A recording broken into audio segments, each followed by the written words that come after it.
यावेळेस एक अतिशय महत्त्वाची बातमी आता आपल्या बातमीपत्रात आलेली आहे ती बघूयात। पालिकेचे 2 अभियंते अटकेत आहेत। रस्ते घोटाळा प्रकरणी मोठी कारवाई झालेली आहे। आतापर्यंत एकूण 24 जण अटकेत आहेत। एकूणच रस्ते घोटाळा प्रकरणी आणखी 2 जणांना अटक करण्यात आली आहे। पालिकेच्या रस्ते घोटाळ्याचा हा पोलिसांचा एक प्रकारे दंडुका आहे असं म्हणायला काही हरकत नाही। उदय मुरुडकर आणि अशोक पवार अशी दोघांची नावं आहेत। कृष्णात पाटील आपले प्रतिनिधी आपल्या बरोबर आहेत। कृष्णात, एकूणच बघतोय पालिकेचे 2 अभियंते आता अटकेत आलेले, अजून अटक करण्यात आलेली आहे। एकूण सविस्तर माहिती द्या या संपूर्ण प्रकरणाविषयी। आतापर्यंत 24 जणांना एकूण अटक झाली आहे।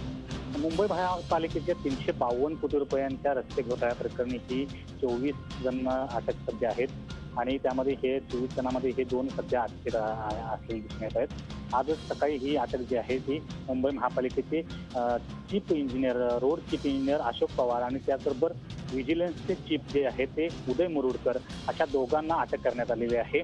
आतापर्यंत जे 22 अटक करण्यात आले होते त्यामध्ये 6 कंत्राटदारांची कर्मचारी होते, तर त्यापैकी आणखी 2 जे आहेत ते थर्ड पार्टी ऑडिट करणाऱ्या अशा 8 कंपन्यांचे कर्मचाऱ्यांना अटक झाली होती। परंतु पहिल्यांदाच अशा प्रकारे मुंबई महापालिकेच्या अधिकाऱ्यांना अटक करण्याची पहिल्यांदाच वेळ आहे रस्ते घोटाळ्या प्रकरणी। कारण या संदर्भात लोकायुक्तांसमोर तक्रारी करण्यात आल्या होत्या की केवळ कर्मचाऱ्यांवर अटक करण्यात येते, परंतु जी बडी झेंडा आहे ते मात्र या ठिकाणी बाहेर राहत आहे। त्यानंतर लोकायुक्तांनी पोलिसांना स्पष्ट आदेश दिले होते की यामध्ये जे मुंबई महापालिकेचे अधिकारी जे आहेत ते जे गुंतलेले आहेत त्यांना भ्रष्टाचार निर्मूलन कायद्याअंतर्गत देखील अटक करण्यात यावी। आणि त्यानंतर ही जे आदेश जे होते ते 1 दिवसापूर्वी दिले होते, त्यानंतर लगेच आज ह्या दोघांना अटक झालेली आहे। त्यानंतर खऱ्या अर्थानं जी अटक असेल ती मुख्यतः जे कंत्राटदार मुख्य आहेत 6 कंत्राटदार त्यांना कधी अटक होते हे पाहणं महत्त्वाचं ठरणार आहे। कारण याच्या अगोदर केवळ जे अटक झालेले 22 कर्मचारी आहेत ते केवळ साईट इंजिनियर आहेत, परंतु जे मुख्य यातले घोटाळ्यातले सूत्रधार आहेत ते मात्र अजून देखील बाहेरच आहेत। त्यामुळे येणारी कारवाई जी आहे ती कंत्राटदारांवर असणार आहे।